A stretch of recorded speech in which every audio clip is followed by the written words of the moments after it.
Okay, Bismillahirrahmanirrahim.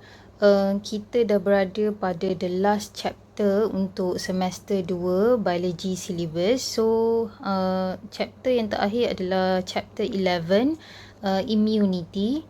Okay, so perkataan ni dah selalu sangat kamu dengar dan sangat-sangat famous since last year sejak kita encounter ataupun menghadapi COVID-19. Okay.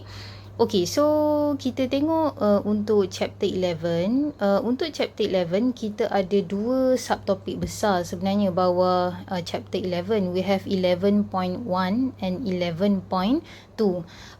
But for today video, we want to focus only on 11.1 but learning outcome A only.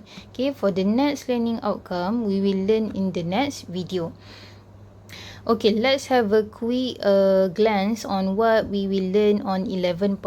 So 11.1 A, define immunity and state the types of immunity. So apakah itu immunity? So kita akan belajar definition dia lah, okay.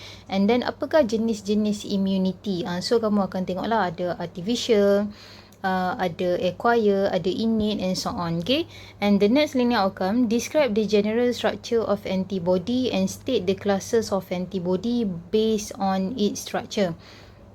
Okay, so kita akan belajar apa bentuk antibody dan juga apa classes of antibody lah berdasarkan structure yang kita dah belajar. Okay, and the third learning outcome under 11.1, we will learn about a few lymphoid organs that involve in immunity, such as thymus, spleen, tonsil, lymph nodes and bone marrow. Actually, yang ni kamu dah indirectly belajar masa chapter 8, transport system, which is lymphatic system. So yang kamu pernah dengar saya rasa lymph nodes lah. Okay, so yang ni sepatutnya kamu dah boleh imagine dekat otak bentuk dia macam mana. Okay, so kita akan tambah lagi beberapa lymphoid organ yang terlibat untuk immunity lah, which is yang ni. Okay, and the last one under 11.1 adalah kita nak belajar apakah interaction antara antigen dengan antibody. Means that antibody antigen reaction. So kita ada 3. Before this kita ada 4, tapi kita guna syllabus yang baru, so kita ada 3 saja antigen antibody reaction, which is the first one neutralization, the second one opsonization, and the last one adalah activation of complement system and pore formation. So kita akan go through that one by one lah. Sebab kenapa kena ada antigen antibody interaction ni? Sebab antibody ni dia function dia hanyalah untuk recognize antigen. Okay, function dia bukan untuk destroy antigen, bukan kerja antibody lah. So antibody ni just untuk cari mana antigen tu dan dia akan bawa antigen tu untuk dimusnahkan lah. Okay, tapi bukan dia yang memusnahkan. Okay, let's have a look at the first definition of immunity. So immunity is a state of having sufficient biological defense, ataupun immunity is the ability of an organism to resist a particular disease or infection caused by pathogens. So maksudnya bila kita kata someone tu ada immunity, maksudnya dia punya body boleh melawan disease ataupun infection yang disebabkan oleh pathogens. Jadi maksudnya kalau orang tu dapat infection ataupun disease, maksudnya adakah dia tidak ada immunity? I would say mungkin dia tidak ada immunity pada that particular disease. Okay, tapi bukan secara keseluruhan tubuh dia tidak ada immunity. Okay, so untuk that particular disease lah mungkin dia tidak ada immunity. Tapi sebenarnya bila tidak ada immunity, that's why lah kita boleh dapat infection. Okay, tapi tak semestinya jugalah, sebabnya ada beberapa body defense kita. Okay, kita ada first body defense, second body defense, third body defense.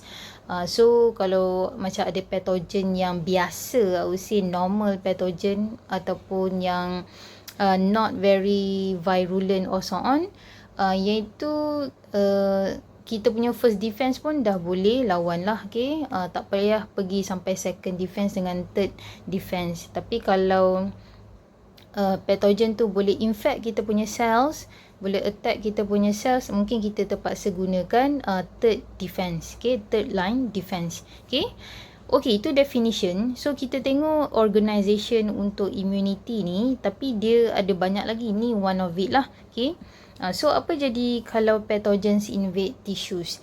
Pathogen ni I would say outside, something yang outside your body yang boleh menyebabkan kamu punya immune response bertindak lah. Okay, so pathogens lah. Okay, so katakanlah ada pathogen invade your tissue, so kita ada dua respon. Pertama, secara rapid, terus cepat je kita punya immunity ataupun immune response bertindak. Yang second one, dia lambat sikit, which is require several hours to several days. Okay, sebab tu ada certain infection yang kita lambat nak detect dia punya simptom, dia pun lambat keluar. Okay, and then bila dah sakit teruk baru kita boleh detect lah. Contohnya macam malaria ke, for example, so dia lambat, sedikit lambat lah, beberapa hari boleh detect. Okay, dah demam panas semua, okay, baru kita boleh detect lah ada malaria infection. Kita tengoklah yang cepat. Contohnya macam kamu bersihkan rumah ataupun kamu gotong royong, and then ada habuk kan masuk dalam kamu punya hidung, for example. So suddenly kamu sneeze out, bersin, yang itu rapid response lah, itu cepat. So kita akan tengok one by one. Okay, kita pergi kepada rapid response dulu, apa yang jadi. Untuk rapid response ni kita panggil dia innate immune response. Okay, and then dia bersifat non-specific lah, maksudnya apa-apa jenis pathogen pun dia boleh fight. Okay, so under innate immune response kita ada dua. Pertama, the first line of defense. Okay, so first line body kita nak defense daripada pathogen tu apa? Okay, so kita cakap ni sebagai external defense lah. And then the second one adalah second line defense. Yang ni internal defense, maksudnya kalau pathogen tu dah masuk dalam kamu punya body and cuba untuk infect your cell. Dia cubalah, dia belum lagi infect. Okay, kita tengok first line defense. Untuk first line defense kita ada kita punya skin, kulit luar kita ni adalah the first line defense. Okay, so once kamu punya skin barrier problem, so pathogen memang senang invade your skin lah. Okay, sebab first line defense pun kita dah problem lah.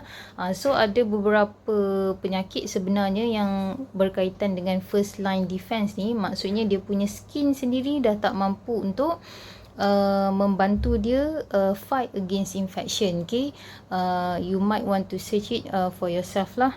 Okay, pertama skin, untuk prevent against infection, and then the second one kita ada mucous membrane. So mucous membrane ni sama juga macam skin, dia function as a physical barrier to prevent penetration of pathogen ataupun microbes and so on lah. Okay, so contohnya mucous membrane ni, katakanlah kamu punya respiratory system. Okay, so respiratory system kamu ni is lined with mucous membrane.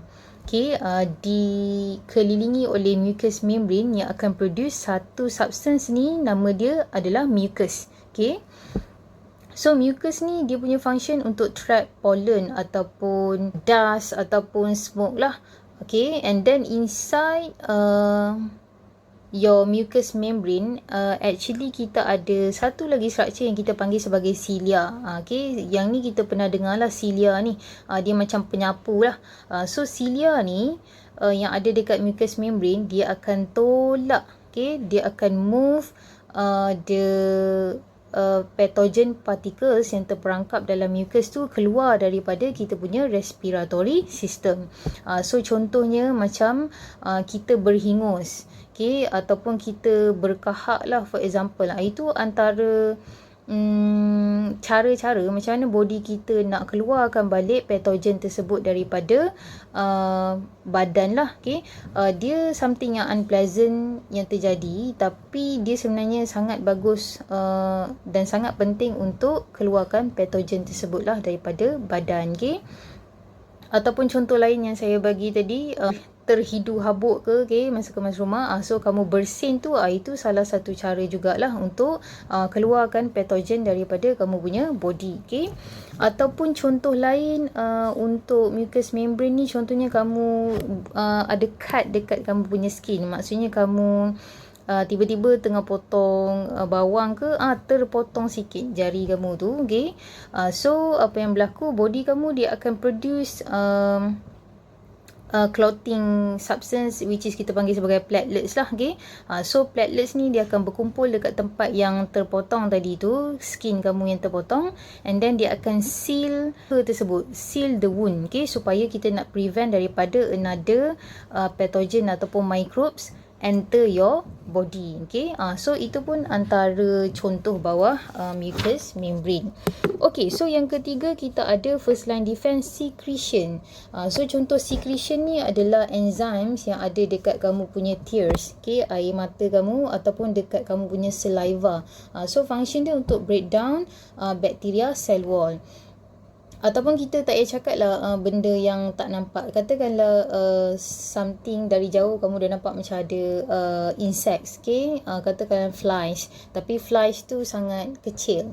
And then dari jauh dia nak masuk kamu punya bahagian mata tu. Actually kalau dia dah masuk dalam mata kamu, insect tersebut, kita punya air mata tu, okay, akan keluarkanlah insect tersebut, okay. So itu pun defense juga. Ataupun kita punya bulu mata, okay. Bulu mata kita ni actually dia ada sensor lah. So kalau macam insect daripada jauh nak datang dekat mata, kita punya mata ni automatic akan tertutup, okay. Sebab kita nak prevent daripada insect tersebut masuk dalam mata. So itu pun antara first line defense I would say lah, okay, untuk prevent daripada invaders masuk kamu punya body, okay. Antara contoh secretion yang lain adalah, okay, walaupun saya kata first line defense ni external, tapi kamu jangan bayangkan external ni di luar saja, maksudnya skin saja.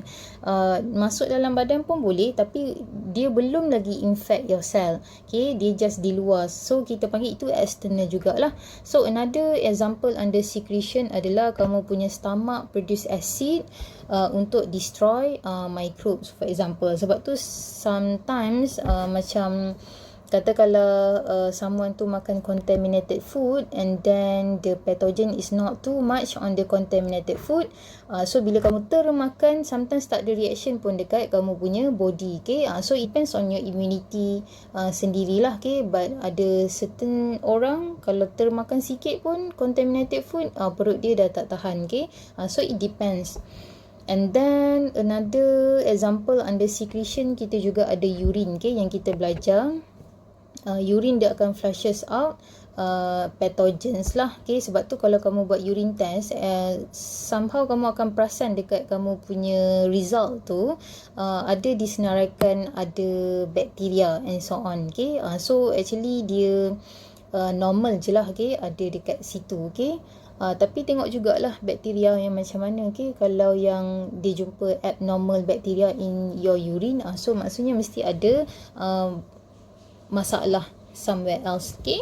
Okay, habis pada first line defense. So kita pergi kepada second line defense. So second line defense ni adalah internal, okay. Maksudnya I would say pathogen tu dah pun invade kamu punya body, tapi mungkin tak sampai infect your cells lagi lah. So dia masih lagi berjalan-jalan dalam kamu punya body. So pertama kita boleh ada phagocytic white blood cells, okay. So phagocytic white blood cells ni adalah cells yang bergerak secara amoeboid action. So kita belajar amoeba kan, amoeba dia ada pseudopodia dia kan untuk bergerak. So samalah macam phagocytic white blood cells ni, dia akan bergerak macam amoeba juga. So dia akan extend dia punya pseudopodia and then dia akan surround the invading pathogen and then engulf the pathogen. So kamu bayangkanlah, katakanlah tangan kamu bayangkan sebagai pseudopodia, okay, pseudopod. And then kamu cuba peluk someone, for example. So someone yang kamu peluk tu, kamu bayangkanlah dia sebagai pathogen, okay. So itu cara, maksud saya invading, okay. So dia engulf No, bukan invading, I'm sorry. Engulf. Okay, so dia engulf pathogen tersebut. And then dia akan release digestive enzyme. So phagocytic white blood cells ni dia akan release digestive enzyme untuk break down the pathogen. Okay, so proses dia engulf and then dia release digestive enzyme untuk break down the pathogen tu kita panggil phagocytosis. So yang ni kamu dah biasa dengar jugalah. Okay. And then untuk saya pergi inflammatory response dulu. Inflammatory response ni adalah respon yang terjadi bila body kamu produce satu jenis substance yang kita panggil sebagai histamin. Okay? So histamin ni action dia adalah dia akan tunjuk dekat permukaan skin. Okay? Dia akan timbul dekat kamu punya skin. Contohnya let's say kamu termakan something yang kamu allergic towards to. For example, you are allergic to seafood for example. And then bila kamu makan, body kamu dia akan produce, dia terlalu sensitif. Okay, so bila terlalu sensitif, dia produce histamine. So histamin ni akan menyebabkan kulit kamu jadi merah-merah, okay, gatal-gatal, and then timbullah bintik-bintik merah, okay, and then bila garu tu lagilah best, okay, and then dia akan lebih merah dan merebak lah, okay. So itu salah satu cara body kamu macam itu sebenarnya terjadi lebih kepada orang yang body dia terlalu sensitif. I mean kalau dia makan seafood, ada bahan dalam seafood tu yang menyebabkan dia terlalu sensitif, and then body dia rasa macam itu adalah something yang berbahaya. Yes, dia akan produce allergic reaction lah. Okay, which is inflammatory response. Inflame tu refer kepada warna merah tersebut lah. Okay. Sebab tu orang yang ada allergic tak kisahlah towards food ke, towards pollen ke dekat bunga kan, itu salah satulah.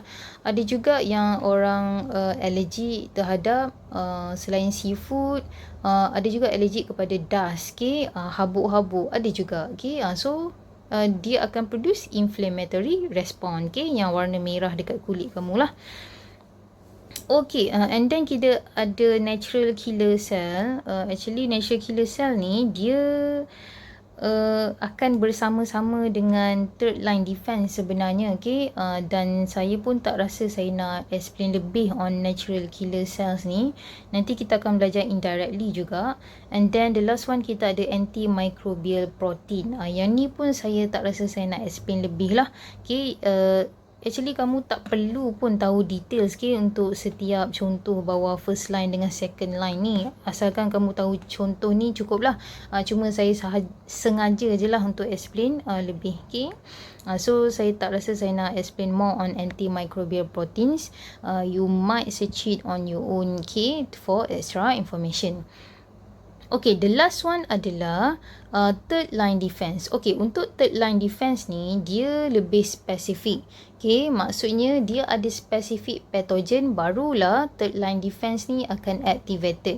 Okay, kalau macam non-specific innate immune response, dia tidak spesifik. Okay, apa-apa pathogen yang cuba masuk, dia akan cuba fight dulu. Okay, tapi kalau adaptive ataupun acquired immune response, dia bersifat spesifik dan juga dia punya reaction tu lambat sikit, several hours to several days, okay, baru kita boleh detect lah sebenarnya ada infection ataupun disease.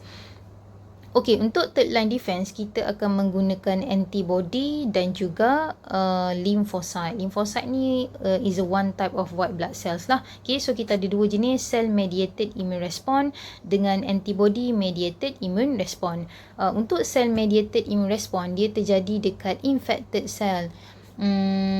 Apa-apa infected cell lah, okay. Maksudnya sel tu dah memang terinfected dengan pathogens, okay. Ataupun dia terjadi juga dekat cancer cell for example. Sebab kita tahu cancer cell ni adalah sel yang divide abnormally, okay. Divide secara banyak dan tidak normal lah, okay. So ini pun kita akan guna cell mediated immune response lah untuk kita destroy the cancer cell. Itu for example. The second one kita ada antibody mediated immune response ataupun humoral mediated immune response. Yang ni ada kaitan dengan antibody, tapi cell mediated immune response I would say tidak ada kaitan langsung dengan antibody. So yang kamu kena belajar lebih sebenarnya yang dua ni lah. Yang ni tak perlu pun. Yang ni just tahu begitu saja cukup. Okay. So yang ni yang kamu kena tahu proses, dan it is a little bit confusing. Okay. Tapi tak apa, kita boleh belajar sikit-sikit lah. Okay. Okay, cuma saya nak explain lebih sikit pasal adaptive ataupun acquired immune response ni. Kalau kita pecahkan lagi, actually kita ada dua. Pertama, naturally acquired, kamu dapat secara natural.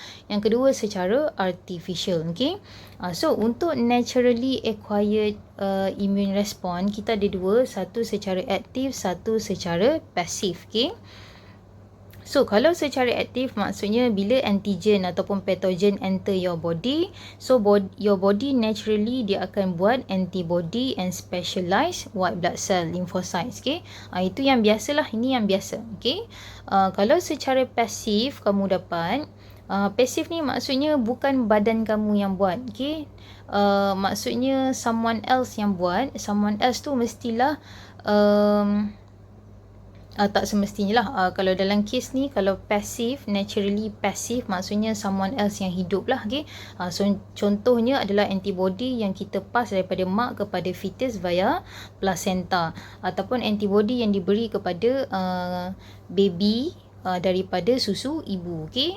So itu pun itu adalah naturally passive acquired immunity lah. Okay. And then untuk artificial ni maksudnya kita tak buat pada living things. Okay. Kita buat dari outside living things lah. Contohnya macam vaksin, ataupun serum, okay, and so on. Bukan serum yang kita letak kat muka tu, okay. Yang tu bukan. Ini serum yang kita nak inject masuk dalam your body lah. So kalau artificial kita ada dua. Kalau secara aktif, maksudnya antigen ataupun pathogen tu kita introducekan dalam badan kita. Contohnya kita introduce macam mana? Kita guna vaksin lah. Okay. And then body kita akan produce antibody and specialized lymphocyte towards that antigen. Okay, saya explain sikit lebih sebab ada perkataan vaksin ni kat sini dan kita pun familiar dengan vaksin. Vaksin ni kalau conventional punya vaksin, dia gunakan antigen ataupun pathogen ataupun virus yang kita dah lemahkan dia. Okay. And then dia akan inject dalam badan kita, and then badan kita bila dia dapat tahu ada invaders ataupun pathogen daripada luar masuk dalam, so badan kita akan respon lah dengan produce antibody. Tapi kalau kalau vaksin yang dah modern sikit, okay, yang moden, contohnya macam vaksin yang kita terima kan dekat Malaysia ni, Pfizer vaksin untuk COVID-19.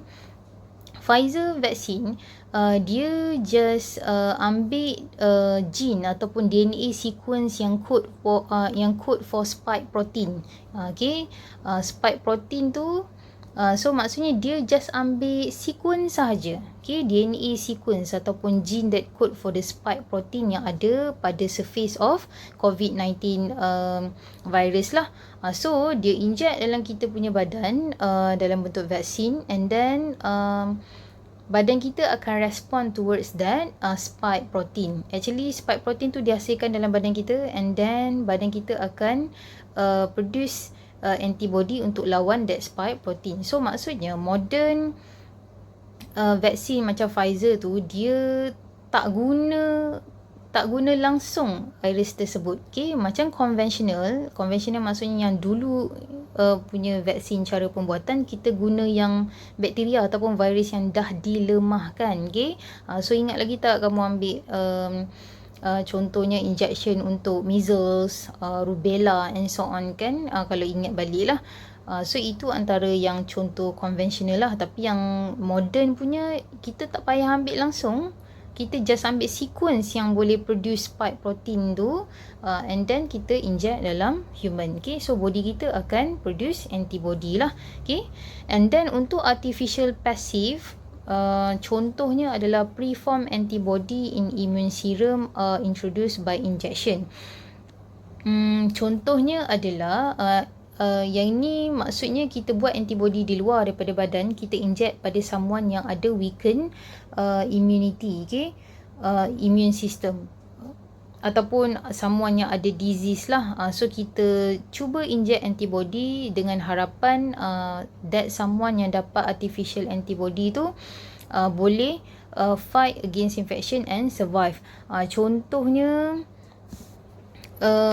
Contohnya adalah kalau lah orang tu ada sakit lupus, okay? Lupus ni banyak jenis, antara yang famous adalah SLE, okay? SLE, Systemic Lupus Erythematosus. Yang ni salah satu contoh, tapi yang saya sebut ni lupus yang general saja. So lupus ni kalau kita inject serum yang ada antibody tersebut, dia akan membantu orang yang ada lupus ni untuk raise low red blood cell. Okay, so untuk orang yang ada lupus ni, dia punya red blood cell kurang lah, disebabkan white blood cell dia destroy red blood cell. So kita bagi serum yang ada antibody ni kepada orang yang ada lupus ni, so dengan harapan kita boleh increase dia punya red blood cells. Okay, so itu antara contohnya lah. Okay, I think that's all untuk introduction, okay, to immunity and then jenis-jenis immunity.